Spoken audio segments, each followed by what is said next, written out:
The following program paid for by Rosenberg Financial Group.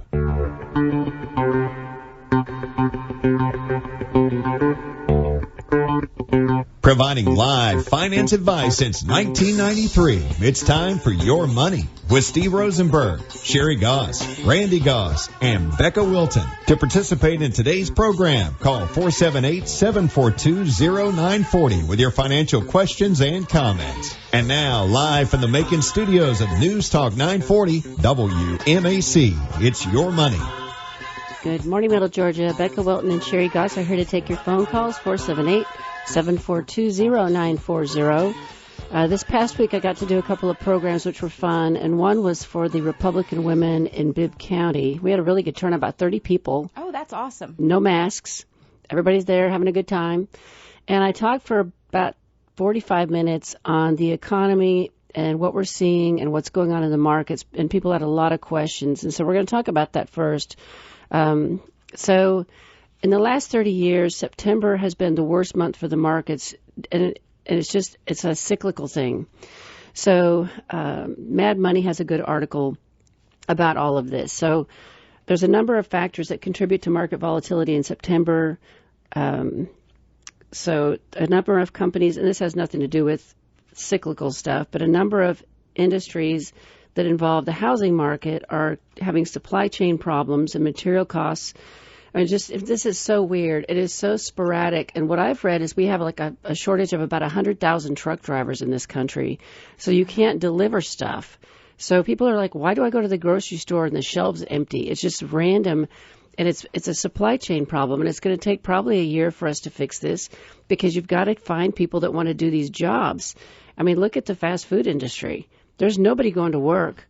And so I was reading, there's got a couple of articles later about jobs that people might be taking. But anyways, so the bad news, the supply problems are not going to go away anytime soon. But the good news is stocks are still doing okay. So I had a client comment this week. Never mind. So pressure on the Federal Reserve, Chairman Jerome Powell to change his stance that inflationary pressures are transitory could intensify through September. And we have a Fed meeting coming up on September 21st and 22nd, and we're expecting a pullback on that because it does every time they have a meeting because we don't know what they're going to do. We don't know what he's going to say that's going to influence the markets. And if he says they're going to have to raise interest rates, then of course the market's going to go down. But it's not a permanent thing, and it's not a nightmarish anything. It just is what it is because people react to what the Fed does. Let me see. If rates are headed higher, that creates more competition for high-yielding dividend stocks, so that's a whole other thing. They're talking about a $3.5 trillion budget reconciliation package, and he says that level of spending would surely create jobs and supercharge the economy, but it comes at a time when there's already 11 million job openings in the United States. As a result, wages would likely go up as companies fight for workers, and we're going to talk about that too. According to another article I read, it costs more to run a business, and average salary in the United States now is $30 an hour. That's just crazy. Yeah. Restaurant costs have doubled since 2019, and I don't know how they're doing that. I don't know how they're keeping their prices low when their costs have doubled. I don't know how that's working out. Supply chain is supposed to get fixed next year, and that should help. Let me see. There are a lot of new companies going public, and that causes the stock market to be a little flat.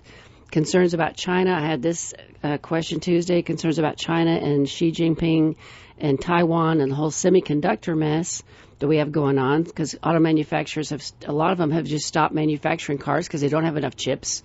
So that's one thing. And then this was not in your notes, I don't think. Social Security Trust Fund, this was in that webinar that I listened to. They're now saying the Social Security Trust Fund is supposed to go to zero in 2033. Which Yikes. They keep saying, no, it's going to be fine. It's not going to be a problem. I've never heard this ever until I listened to this guy in a podcast, and he says they're either going to have to change the age of when you can get it because people are living longer, or they're going to have to increase the tax on people earning over $110,000 a year, or they're just going to have to stop paying people Social Security if they already have a pension, or if you made $250,000 over the last 10 years, you won't get any. That's so unfair. Oh, you already make enough. We're not going to give you any more. Even though you paid taxes into it. Yeah. You know what this would This cause? person needs it more over here. Your next door neighbor needs it more. If you thought you saw a bunch of riots during COVID, wait until you take away Social Security. You want to see people... And they're all retired, so they'll have plenty of time to come out in the streets in March. And break stuff. This is a disaster. And then... this is another thing I got off the podcast. I don't think I told you. I'm sorry. So 76% of people drive to work today. Gas prices are headed up, which is like a tax on the middle class, which really hurts fast food. And so the example I always go back to was back when gas prices dropped, the number one industry that got an uptick immediately was pizza delivery. Pizza delivery, Domino's Pizza was the hottest thing during COVID and was the hottest thing when gas prices dropped because people had an extra $20 a week for their family. They didn't have to cook Friday night. They could go order a pizza. And so you're going to start seeing, if gas prices continue to go up, you're going to start seeing fast food chains struggling because people are going to cut back on what they're spending on things that they don't actually have to have. So it all just comes around, goes around. So if you have increased the gas tax, it would make it even worse. So anyways, did you want to add anything to that? I'm sorry, I just kind of took over. No, I think you covered all of it. Anyways, what do you got next? Taxes on inherited mutual funds. I had a client in this week, and they were talking about their mutual funds they had, and they were fortunate that it had been some they'd bought a long time ago, and they've just sat there, so they've appreciated quite a bit. And we talked about that they would pay taxes on the growth portion of the mutual funds. And so we asked some questions about it, and we were talking about the step-up in basis. So this is money that they haven't ever really touched since they've, put it in there, and it's just grown. And so they don't plan on using it unless they would need it for some sort of long-term care or health care. And I said, well, if you wait until, you leave that to your heirs, then they'll get a step-up in basis, and they won't have to pay all those capital gains on the actual shares themselves. So found this article, and it was just talking about to trigger a step-up in basis, the heir of the mutual fund shares provides the mutual fund company with proof of identity and the death certificate, and the company will adjust the net asset value of the shares and transfer the shares to the heir's personal account. It says, or sell the shares. And so I'm sure that each company does a little bit different, but you want to make sure that the shares get transferred into the heir's name before you would do any of the selling. I would think it would need to be two completely separate steps to it. It's got to be transferred and then stepped up. Then it gets stepped up after the transfer. And you have to make sure this gets done when you inherit money, or anyone in your family inherits stock, mutual funds, any of these appreciated assets. Make sure that you contact the company and make sure that they have stepped up the cost basis, because I've seen cases where it was never done and then taxes were paid that weren't owed, and people had to go back in time and readjust their tax returns, and it was a nightmare because the company just didn't do it. So I just had one that transferred to a spouse who her husband passed away. Money came to her, and it was automatic. Somehow the company that they're in, they did it for them. So that's great. Yeah, it's definitely something you want to, as an advisor, you're going to keep track of, and because we've talked about the last few weeks having some beneficiary meetings where you bring in your family, maybe your kids or your grandkids, people that are going to inherit, and kind of go over what you have. Yeah, so they understand how it's going to work. Yep. And like with that, like Sherri said, if a grandchild inherits some shares and they have no idea how any of it works because they've not really ever invested in what are mutual funds, and they don't realize that they could end up paying taxes on all that, which they may not have had to if they, if the step-up in basis didn't get taken care of like it should have. Yep. But the end of the article, it said it's a tax loophole on inherited mutual funds. So although it's not really a tax loophole, but it says a step-up in basis tax provision is thought to be a tax loophole for the wealthy in that it eliminates or reduces the tax burden that results from the inheritance of an asset that has significantly appreciated in value over time. So, it's a great way to leave your legacy through stocks and mutual funds and items that'll get stepped up in basis at your passing. And your property, same thing. Our dad with the lake house, his farm, we got to step up. I didn't have to pay tax on anything. I inherited from him because of the step up in cost basis. It's a huge deal, and they're talking about doing away with it, or they're talking about eliminating it for people over a certain income, or taxing it at 45%. They're talking about all sorts of stupid ideas, but hopefully they don't get passed. Yeah, because it's going to affect their family too. They can't get around that one. Yeah, and you're talking about the real estate. It was talking about some assets are held for generations and passed from the original owners, years, generation after generation. And like you said, with properties, that could be huge, being able to pass it from family member to family member without having to pay all those capital gains. But, we talked the other day about people that maybe have a lake house or a beach house or just a vacation home, that if it's something that you want to sell before you actually like part of your retirement is selling that property eventually, it's not going to, you're going to have to watch what the capital gains rates will be with that, because you won't get the exemption. The exemption's only if you sell your primary residence. Yes, important. So I had somebody in this week, and a nice young man who is burned out on his job, and he wants to quit and retire. But the only way to make it work, we sat and struggled with this for an hour, is for him to take money out of his retirement accounts and pay off debt. Pay off a house, pay off credit cards, pay off car loan, and the amount he's going to have to take out is over $100,000. And so I printed out the capital gains rates or the tax. income tax brackets, because 401k money, IRA money is taxed at ordinary income rates. So the first $10,000 is taxed at 10%. The next $10,000 to $40,000 is taxed at 12%. And the next chunk from $40,000 to $86,000 is at 22%. He's going to get all the way into the 24% tax bracket. He won't pay 24% on all of it, but I printed this out and explained it to him and said, is there any way you could work 2 more years and just take $40,000?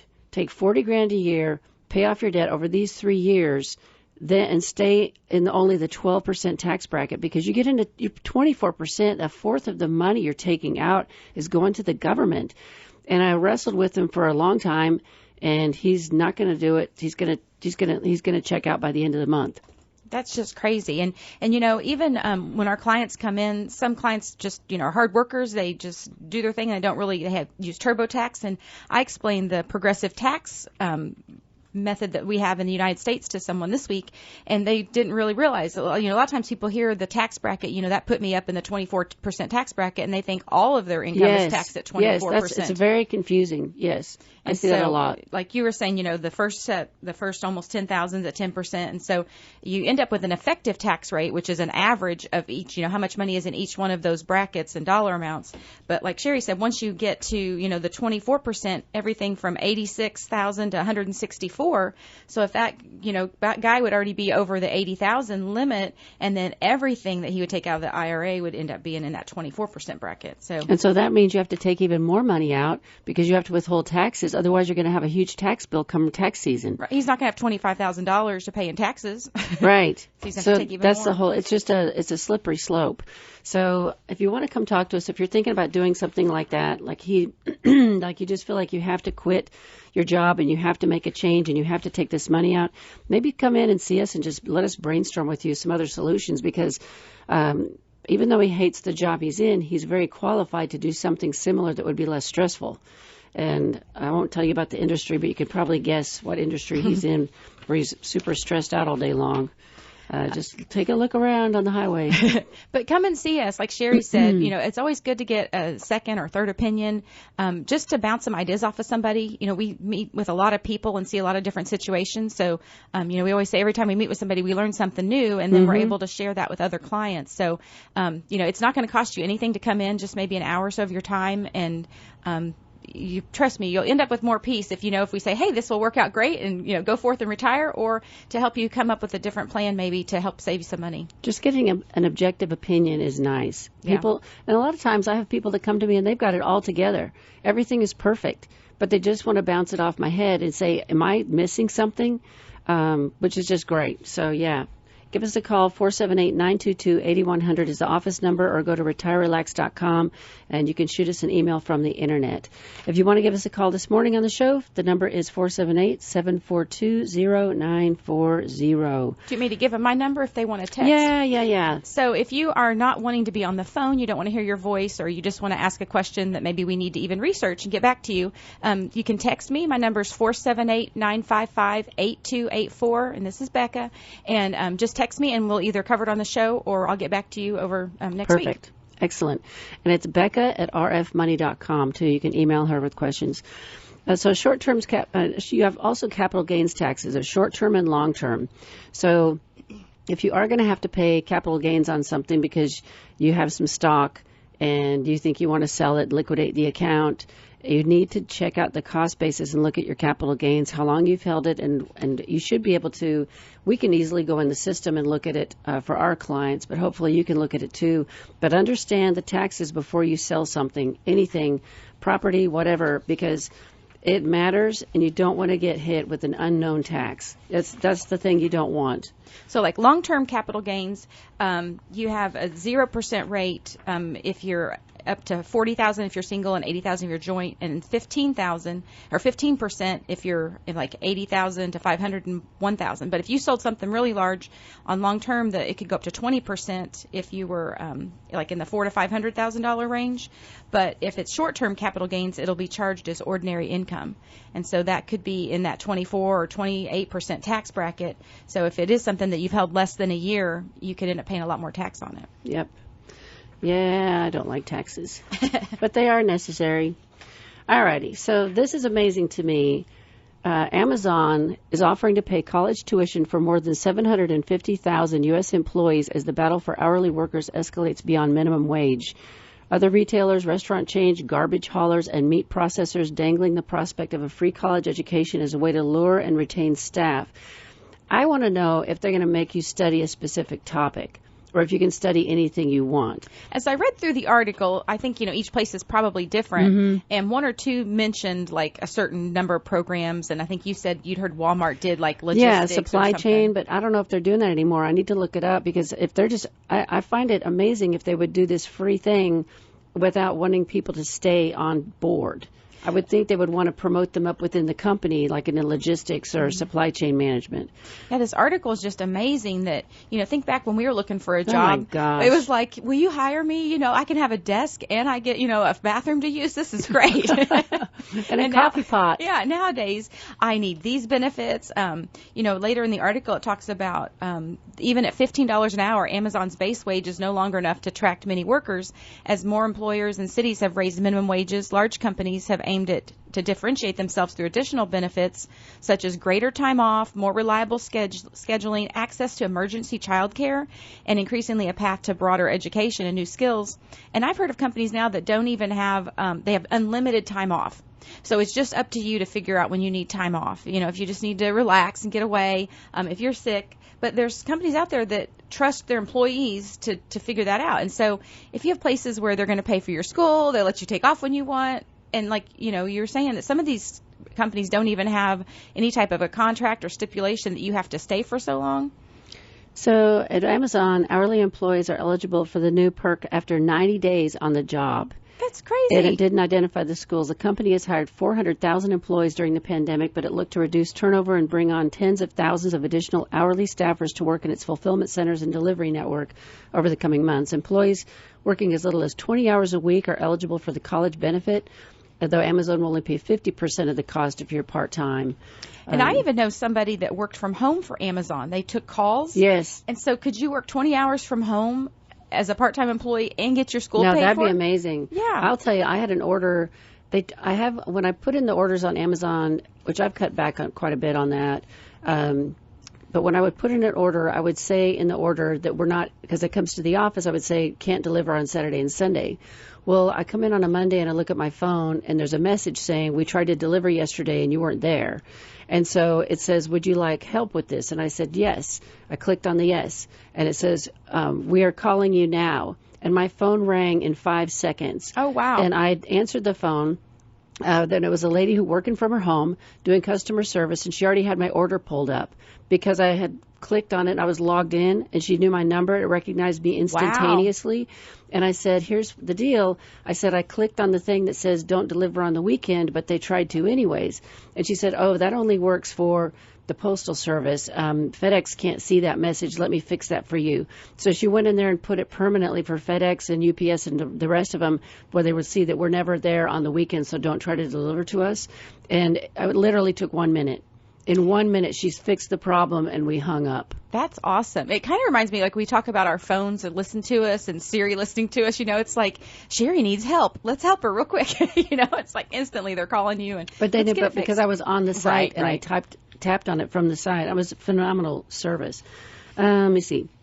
Walmart, one of Amazon's rivals in July, said it would fully subsidize college tuition and books for 1.5 million part-time and full-time employees in the U.S., dropping an earlier requirement that employees paid $1 daily fee toward their education. Employees can enroll in the program on their first day of employment. Can you believe that? The retailer has expanded the number of educational partners over time. Next is Target. Said it would offer its 340,000 workers no-cost college, including books and course fees for a number of programs. Chipotle Mexican Grill offers free college tuition to employees who work at least 15 hours a week after 4 months on the job. And then Starbucks is going to cover the full cost for employees who work an average of 20 hours a week through Arizona State University. As more companies offer such benefits, they can become an expectation among hourly workers. Gosh. This is crazy.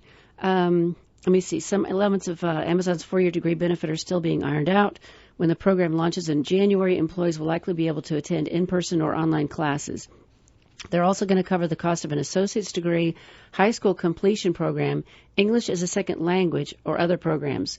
They'll pay tuition and fees up front instead of reimbursing the employees later, which is really amazing. Yeah. It's likely Amazon would support degrees in technology, engineering, and healthcare. They don't require employees to pay back tuition or fees if they quit. Yeah, so they'll pay it up front. Whereas, I've had some companies that have offered and you have to finish the course first and send in all the transcripts and you had to get a certain grade and then they would pay for it. But they pay for it up front and then you could quit the job at Amazon in the middle of your semester and leave. It's amazing. It's going to cost the company $1.2 billion by 2025. What about the meat processor? Yeah. Isn't that weird? So I guess this is in a rural town where people don't have an option other than working at the meat processing plant. So they've launched a program that provides full-time employees and their dependents access to tuition-free associate's degrees and trade certificates. Waste Management has announced its own free college degree program for employees earlier this year, expanding to dependents. Yeah, I thought about that. At first I was like, what? And I thought, well, that's great. I mean, there's Can you imagine? like universities will do that where you can get your kids, into school for free, but that keeps you kind of trapped there. It's going to help retain the workers because the parents want to provide for their kids. And what if they have, 20 years of kids, if they have them all staggered out and they want to have all their kids' education paid for, they're going to be stuck at the meat packing plant for like 20 years to make sure all the kids get paid for the education. So I found this whole thing to be amazing. You just wonder how much the companies are going to spend on that. But, we've talked about all the people that don't take advantage of these things. And so you wonder, will it really be that big of expense where there'll be so many people that just aren't motivated to do it or they don't want to take the time or I don't know. There's just so much free out there for people right now if you just spend a little time looking for it. So I was in Walmart one day and this is after I'd heard about the program the way it used to be. And there was a woman she was basically standing there monitoring all of the checkout stations for whatever reason. She's just standing there watching everybody.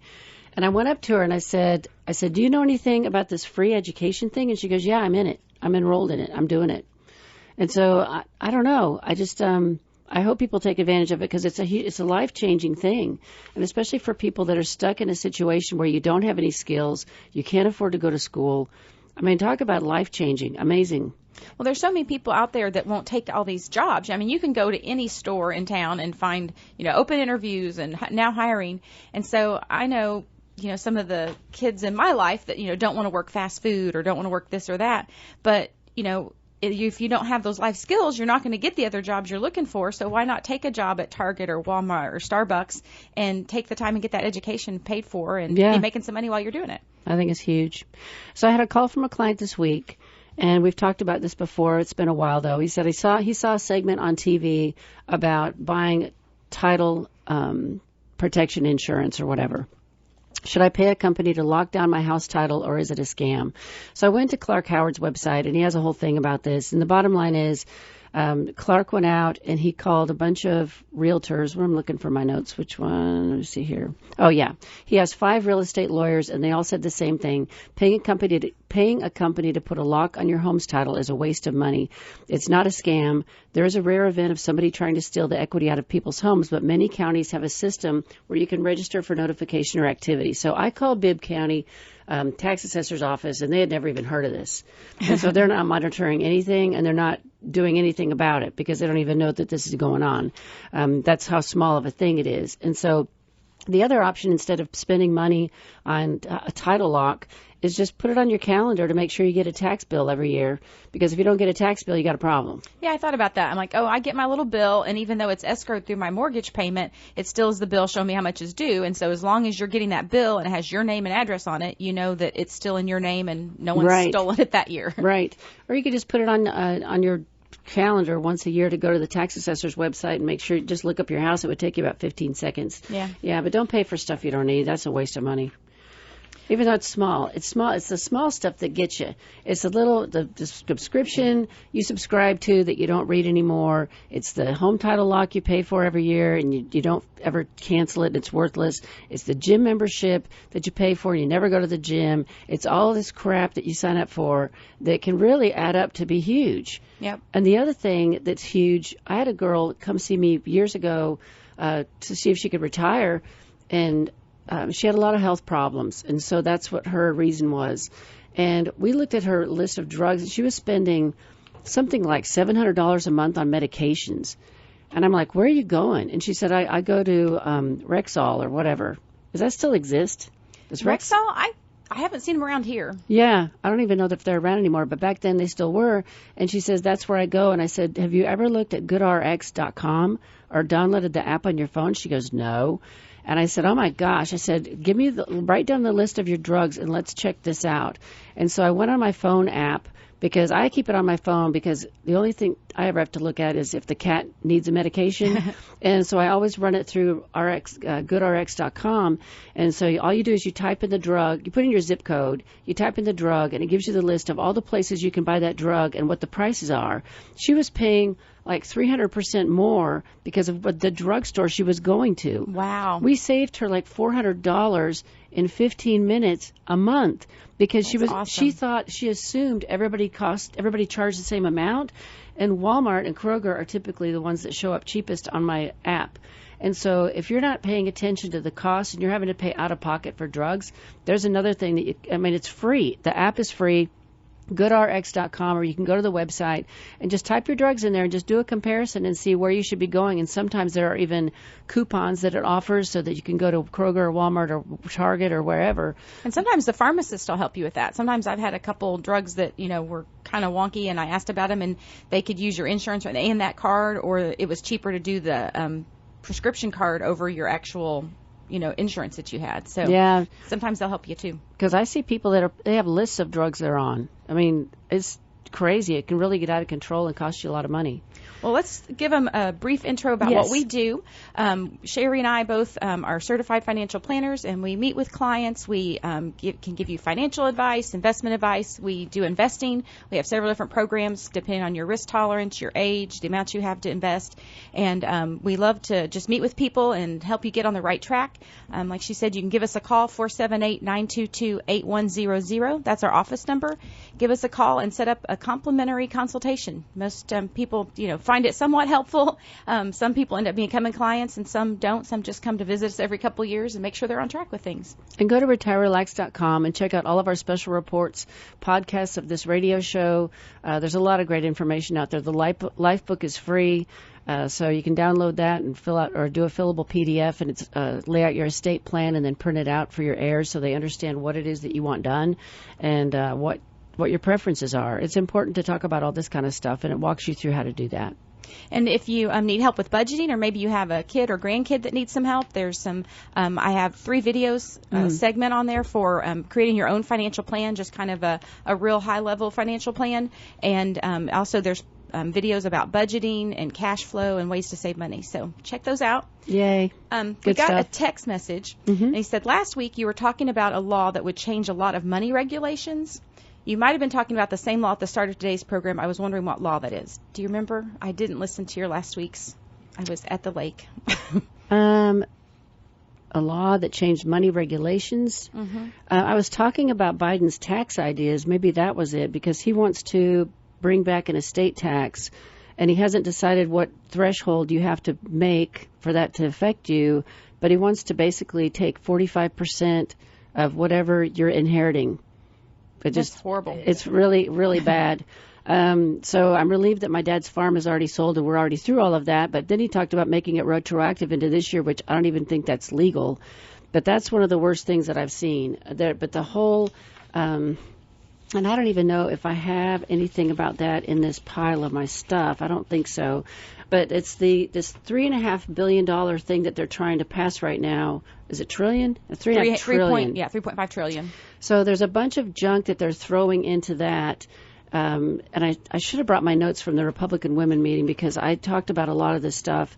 But there's a lot of garbage in there of just a money grab in every direction. But it typically only affects people that have over $3 million, which is not hard, because if you're a farmer or you own a company, there's plenty of companies out there that don't. I mean, I have a client. He has a company. It's worth $12 million.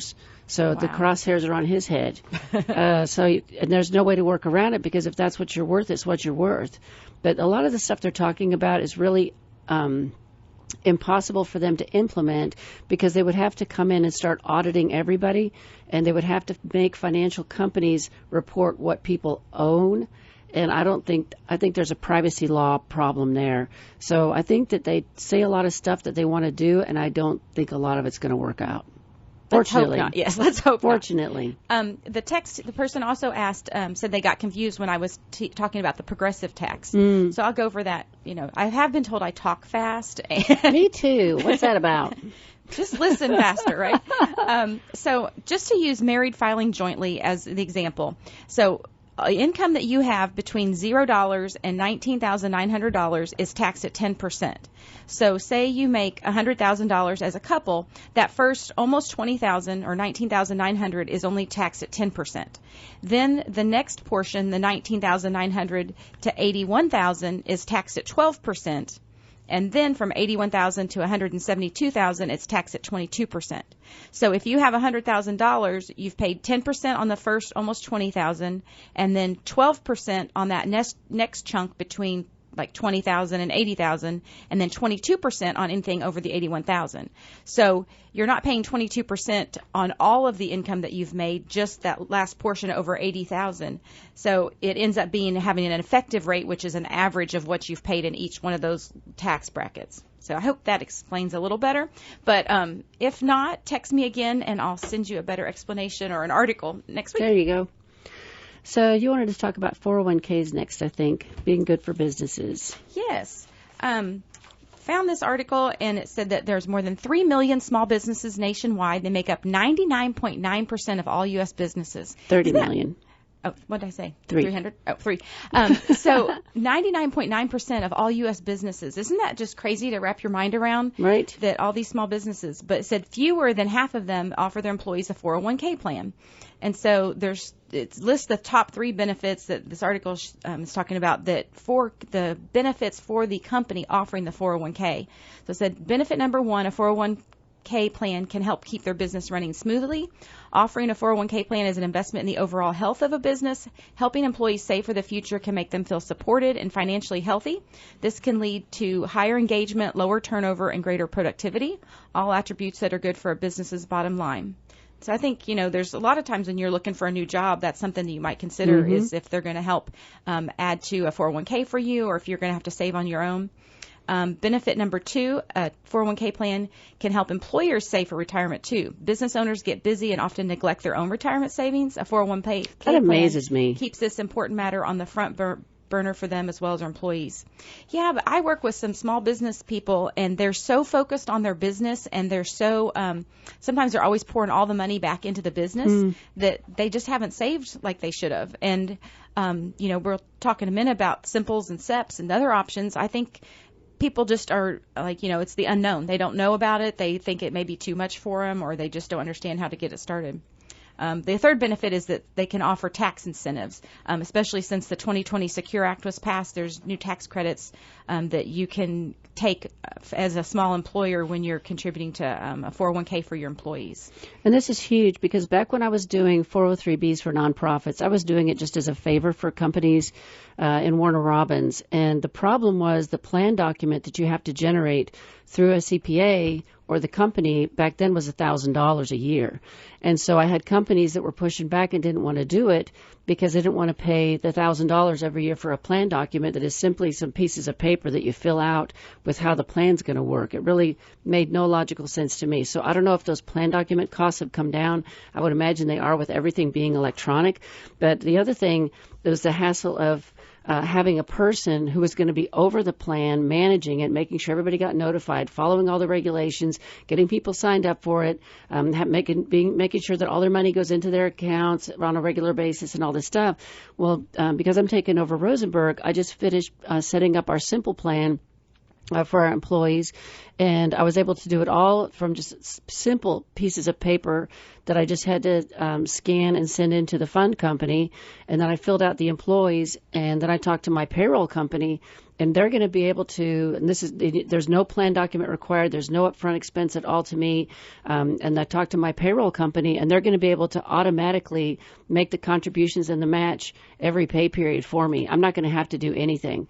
And so if you've been disturbed or whatever, or dismayed in the past and not wanting to make a plan for your employees, you need to take a look at it again, because with electronics, everything has gotten, well, you could say everything's gotten easier. Not everything's gotten easier, but but the process of me going through this was so simple, and the people I talked to were so helpful, and having it set up automatic, and then you just re-enroll people every year. They can change, and you can set up how often can people change their contribution rate. You can set up, you could say that people can't contribute until they've been with you for 2 years on a simple plan.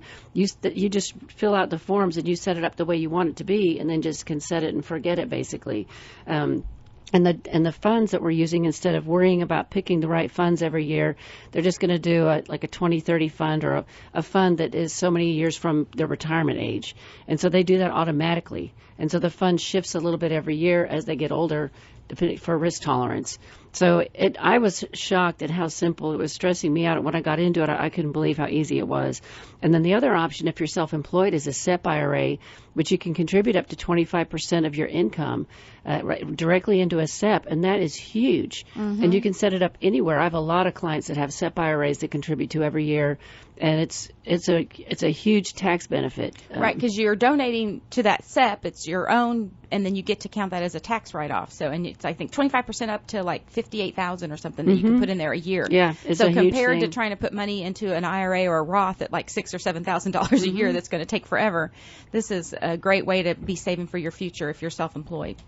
So we can help you with that. We're not tax experts, but we definitely have information on that and can lead you in the right direction. So, again, come and see us if you have questions about that. If you want some help with that. We don't actually do plan administration for 401ks necessarily, but we can help get you pointed in the right direction. Yep. So this beneficiary designation, per stirpes and per capita, I had never heard of per capita in my life until you found this article. I mean, so here's my big deal at the office. I want every individual investment account to have a TOD, transfer on death form, attached to it. If you don't have this, where you're investing your money, you need to call your advisor on Monday and have them get a form to you and assign beneficiaries to all of your individual accounts, because you do not need that money to pass by the will. All of your investments should pass directly to beneficiaries. And so retirement accounts, God, it's up here. I don't know what happens up here. Something in the air. I thought it was just dry. But anyways, IRAs and Roths, you automatically have to fill out beneficiary forms, but you don't with individual accounts. So individual accounts at investment firms, add a TOD form. Individual accounts at the bank, you can add a pay on death form. I want all the money to pass directly to who it's going to go to and not through the will. The will should only control property and other special things that you have that are going to go to certain specific people, but money should just go direct. Yeah, it's so much easier to go through the beneficiary. And I met with several people this week that had some unique situations. And, that's something, again, to come and talk to us about, is this person has quite a few grandchildren and children and one living child. And so they're thinking about giving all of their money to the living child and depending on the child to pay out to the children and grandchildren. And a lot of times that can work okay, but then sometimes, once that money gets deposited into that person's account and it's all their money, then maybe they have expenses and things that come up for them and it may not get distributed the way you want. But so that's something to talk through with an advisor. Another thing, I found someone this week, they had been with the company for about 15 years and the company started a 401k for them. Well, they hadn't been contributing, so they kind of just forgot about it, that they even had it. And then they had gotten divorced about 10 years ago. So we started talking, and I'm like, well, who do you think's the beneficiary on that 401k? And we talked about, because they actually have some match, and they're going to start contributing to that 401k now.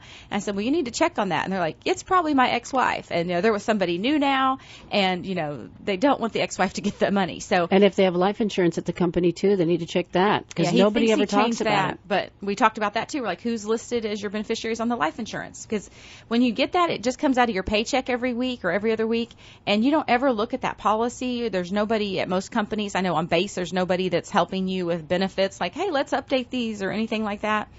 So like Sherri said, check all of your beneficiaries on life insurance policies, any 401ks, investment accounts, anything you have. The other problem we have is because of COVID. I was talking to a girlfriend yesterday who got me into the insurance business, 25 years ago, and because she's going through a bunch of stuff, and she can't do open enrollments. They're not allowing her to come into the companies and do presentations. So this is a second year that she's missing out on being able to sell anything because they won't let her come in, even with masks on. I don't understand it. It's horrible. So those people are not trolling through your company because of COVID, so it's up to you to pay attention to your stuff. Well, and so many people are working from home. They wouldn't even see her if she came in. That's true.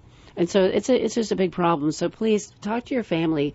It'd be worth an email to your family and just say to your kids, or if you have grandkids that are working, and just email them and say, when's the last time you looked at the beneficiary on your life insurance, any other insurance policies, when you will, just check all this stuff. And go online. You could even go online and send them a copy. You could download the fillable PDF life book off our website and email that to all your family. And just say, could you please go through this and make sure you've got all your stuff straight, because it's really important that it doesn't go to the wrong person. So with our firm, most of ours offer just a straight beneficiary designation or a per stirpes. And so the difference between that would be if you're just a straight beneficiary, if you have, say, 3 children and you have all 3 of them listed and they're all listed at 33% each or 34, whatever, then if one of them would pass away, the other 2 would normally split. Instead of it being 33, 33, 34, it would be 50-50 if one of the beneficiaries is no longer alive whenever the owner passes. Per stirpes is where it actually goes to that person's beneficiaries, or their children. So if you had the 3 children and the one had passed away, instead of the 2 remaining siblings getting 50% each, they would still get a third, and their third would get split between the passed away's beneficiaries, either their beneficiaries or their children. So, some people have this set up many different reasons. And again, that's something to talk to your advisor about. We see situations where it makes a lot of sense to do per stirpes, some that they don't, they just want the kids to get the money. However, it's left for them. But it can make a huge difference in who you're leaving money to and how you leave money to them. Yeah, it's really worth a second look and make sure you have it right. It causes a lot of family conflict when it's wrong. Yes, it's not good. I found this question about money from a home sale, what you should do with it. And I know we talked a little bit about the capital gains, and if you sold a house, if you're married and you've been in the primary residence for 2 out of 5 years, you get a $250,000 exemption each, so up to $500,000 in capital gains you would be able to write off in the sale of the house. But, we run into people that are retired and maybe they have more than one house, or maybe they're thinking about selling their house and moving.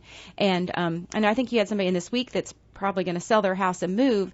And, the question is, do I take money, all that money and money from my retirement and buy a new house? Or do I have a mortgage? Do I invest the money? Do I save? And I think we discussed earlier, a month or so ago, I had a client in that had sold their house and they wanted to know what to do with that money while they were building a new one.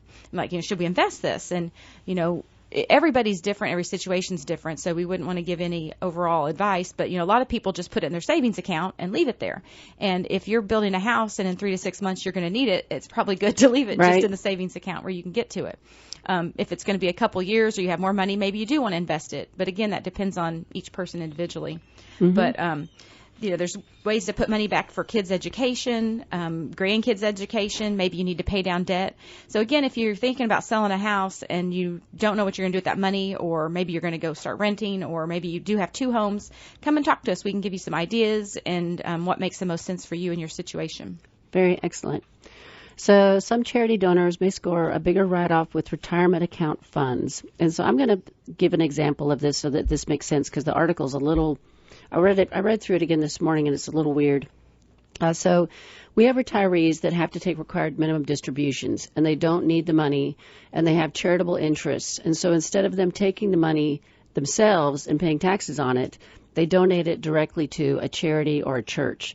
And how it works for us is we have to send a physical check. We can't do electronic transfer of funds, which I don't understand that. I find that really weird. Yeah, they cut a physical check and mail it to the church. We have some people that are doing it monthly. We have some people that do it annually.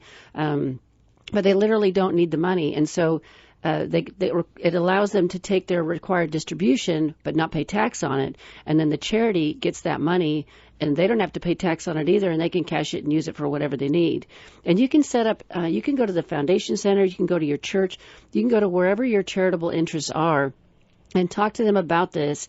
And you could even be very specific about what programs you want to fund.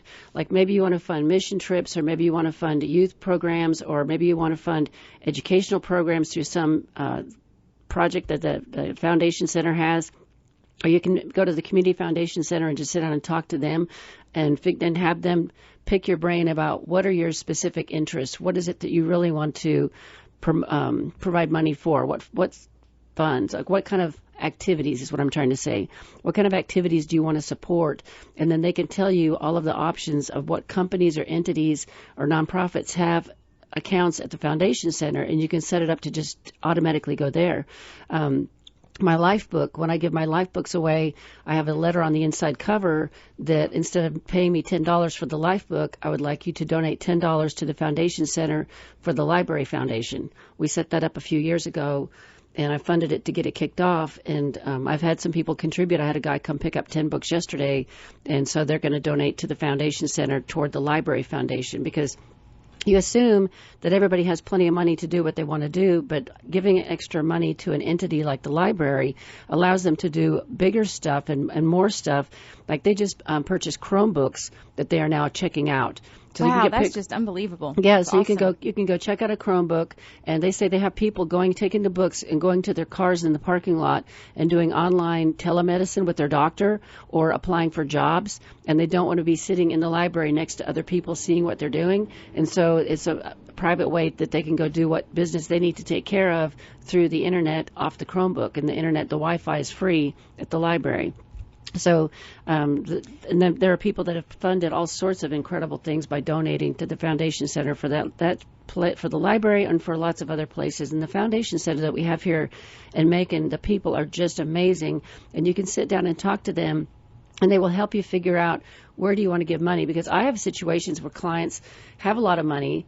They don't have heirs that they want to give it to. They want it to go into the future and to do good into perpetuity.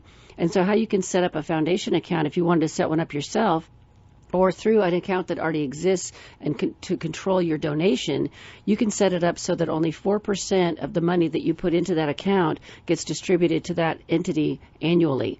And the money is invested, and so the money grows and grows and grows, and you're only paying out 4% a year, so it could last generations. It's very cool.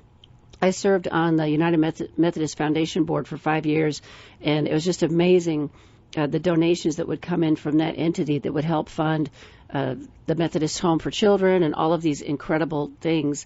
And that's how the money's invested, and then 4% a year goes to these entities to support them. And so you can do a lot of good. If you don't know where your money should go, I would definitely recommend you talk to the Foundation Center. And then What you have to do is that entity and their tax ID number needs to be listed as your beneficiary on your IRA or whatever it is that you're donating, so that it makes sure that it goes to the right place.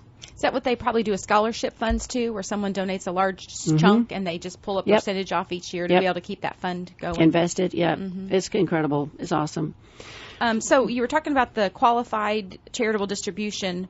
You do have to have your RMD. You need to be taking your RMD. So even if you're over 59 and a half, but you aren't required to take distributions yet, you can't use that as a qualified charitable deduction, but it's up to $100,000. So well, I'm sure there's some people that have more than a $100,000 RMD, but like Sherri said, we know we have several clients that don't really need it, and so they'd much rather give it to their charity, and it's and not pay bypassing taxes. all the taxes on both sides of it. Yep. The article was kind of confusing because it did talk about people just taking money off out of their IRAs just to give to charities and then itemizing it. Yeah, this made no sense to me. And so, you're still going to pay taxes on it. And just like we said, the different tax brackets that you're going to be in could cause you to pay a high tax rate on that. And also something that we've talked about on the show and today and some other times, people that take money out of their IRAs can cause themselves to go into different tax brackets that might disqualify them for other things, such as, you can get a medical write-off for qualified medical expenses above 7.5% of your AGI. So depending on what your income is, if you bump that income way up, you may not be able to deduct those anymore. The other thing it's going to do to you is going to cause your Medicare premiums to go through the roof. Yeah, I read that. It said that top earners pay $504 per month in 2021 for their Medicare. So that's all based on your income. Also, for me, it's something I'm living through is school expenses. So when you're writing off for the American Opportunity Act and some of those, the Hope, I'm not sure if the Hope Scholarship has a limit, but some of those have limits that you can't make above a certain amount of income. And so, those are just things to watch, that if you're going to take money out of an IRA and you're going to, increase your actual income that year greatly, is it going to affect anything else, any of your deductions or anything else that you're claiming? Yeah, talk to your CPA. So the next one we have is what? What did you have next? I have the article about addressing forgotten accounts. Okay. We've talked about this several times too, but just like the person I met with this week, they really didn't even realize, or they just forgotten that they had a 401k at their employer. There are some employers, the government, the TSP on base is another one that even if you don't contribute, they're putting 1% in a year. So sometimes people, maybe they have been at the same job, but they haven't been contributing, and they forget that they even have one started for them. But there's a lot of people out there. The numbers are just crazy. It said there's 24.3 million forgotten 401k accounts, which approximately has 1.35 trillion of assets. They should figure out a way to say either come and collect these, or we're going to put this back in the government. You would think, the problem is people move so much, and then the mail gets lost. It doesn't get forwarded to them, so they forget all about it. And so you need to look up this stuff. You need to look up where your money is. And isn't there a website that you can go to? I don't remember it from this article. Yeah, I don't remember if it was in this article or not. But I know that in the state of Georgia, the Georgia Insurance Commissioners created a free website to research life insurance policies, and that's absolutely free. And there are other websites where you can look for lost money by your last name. I went to that, and I should have looked that up before this. But so many people, change jobs. Now, it used to be you went to one job and stayed there most of your life. Maybe you had two employers, but nowadays people are staying at employers 3 and 5 years, and maybe they aren't aware of, what the company was putting back for them, or it's been 2 or 3 jobs ago and they never did anything with that. We'd be happy to help you, look for those. Sometimes, it ends up being a good idea to consolidate maybe 2 or 3, small IRAs that you had from previous employers, and it's just easier to get it someplace combined and where it's at and you more on your mind. So there's one website that's nationwide. It's BEN verified.com, where state governments say there's $40 billion in unclaimed money. Tax refunds you never got, all that kind of stuff is hanging out there. So, yeah, that might be a fun project this weekend, is to go see if you have any unclaimed property. Department of Revenue for Georgia has Georgia unclaimed property, and that's free too. Yeah, just think about that. I mean, we've had situations where people, their address was wrong, the bank account information was wrong, so they didn't get their tax check back, or maybe they thought it was withheld and it wasn't for, some other reason. But check into that. Like Sherri said, that could be a fun weekend project. You find some money you didn't free know about. Money. And then you go spend it on a flat screen television. like everybody else in this country. Well, anyways, you've been listening to Your Money on Newstalk 940 WMAC. Becca Wilton, Sherri Goss are here. We have openings for appointments for consultations in our Warner Robins or Macon offices. They last 1 hour. We do not sell you, try to sell you anything. We do not chase you out into the parking lot saying, become a client or else. We don't do that. So we're friendly people. It's a safe place to come to bring all your information. It's totally confidential. We'll talk about whatever it is you want to talk about. And so give us a call, 478-922-8100, or you can email Becca, Becca, BECCA at rfmoney.com, and we'll get you on the calendar. Consultations, money management. Becca does financial plans. And I've had several people this week ask, Sherri and I are both certified financial planners, and by being that, we have signed up and signed our life away to be a fiduciary. And I've had that question several times this week. We put your interests first. So just like she said, we're not there. We have to be honest with you. Yes. We're not trying to sell you something. We're not, in the back of our mind, how can we sell this insurance policy or anything? We're there for you and your best interest. And like Sherri said before, sometimes it's not with us. Sometimes it's staying where you're at is in your best interest. Yes. That is we're here for you. That's a really huge thing. So, yeah. RetireRelax.com is the website. Check it out. Lots of free special reports. And with that, I hope you have a wonderful, amazing weekend. Thanks for listening.